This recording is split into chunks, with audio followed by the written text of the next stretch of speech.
My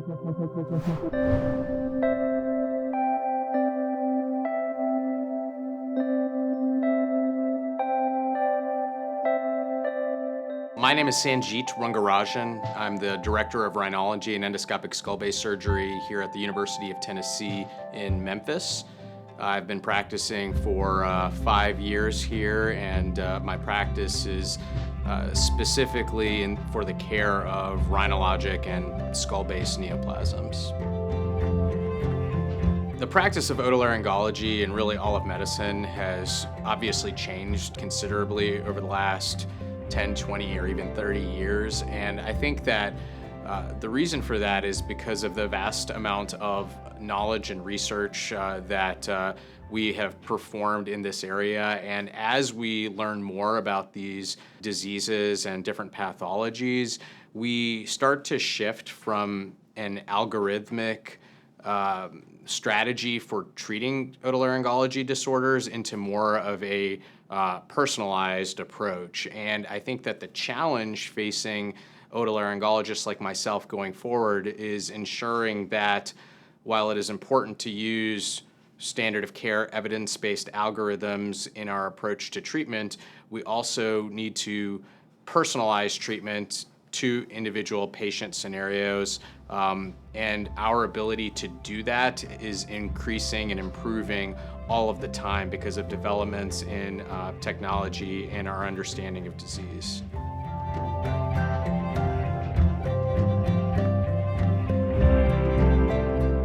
So the patient we're going to be discussing today was a young woman who was referred to me by my neurosurgery colleagues for evaluation of a benign brain tumor called an olfactory groove meningioma.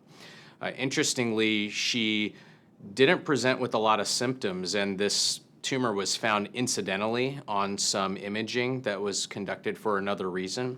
But after the tumor was identified, she presented to my neurosurgery colleague who recommended surgery and thus presented to my office for preoperative evaluation.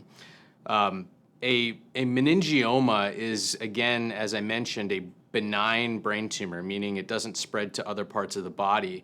However, if that type of tumor is left in place, it will generally grow over time, and especially in younger folks, can cause problems with sense of smell, vision, and other symptoms over time. So for this reason, surgery was recommended.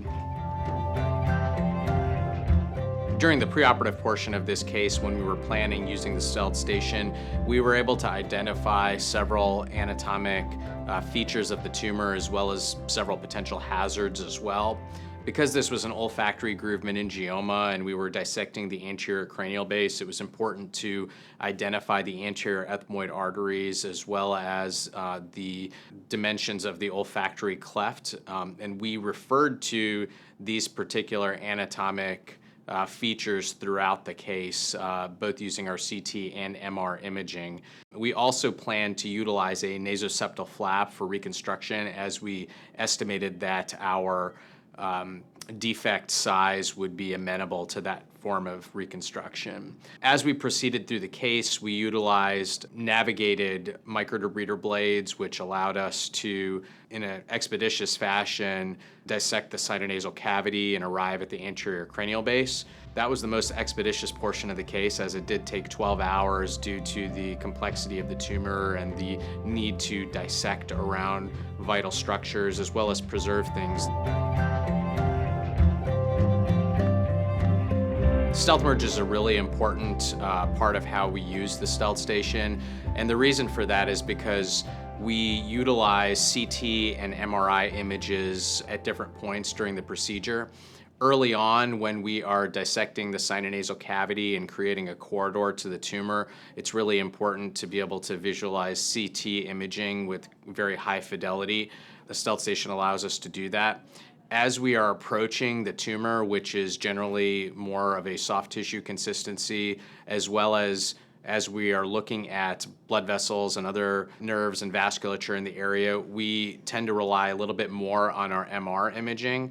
So being able to switch between the two or potentially utilize them both concurrently in an overlay fashion allows us to really be able to take advantage of both preoperative imaging modalities as we proceed through the case.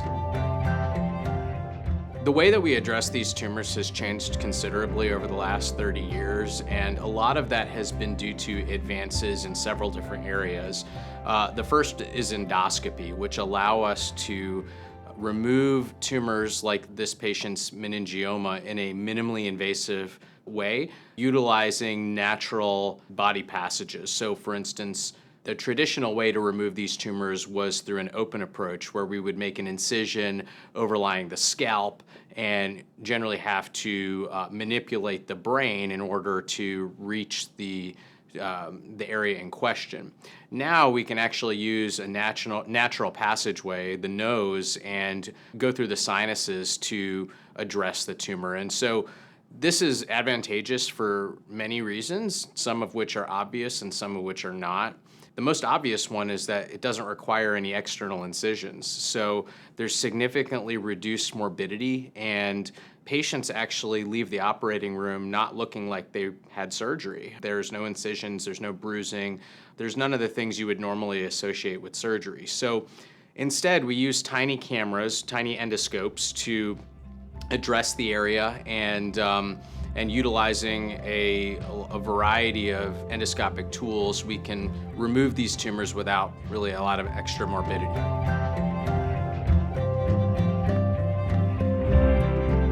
Following surgery, the patient really did great. She was discharged on the third postoperative day, and while she was admitted to the hospital, we performed a postoperative MRI, which for now seems to indicate that she has had a gross total resection. We will repeat the MRI in 6 weeks to confirm that, but overall the patient was discharged and followed up with us 1 week later without any obvious postoperative complications.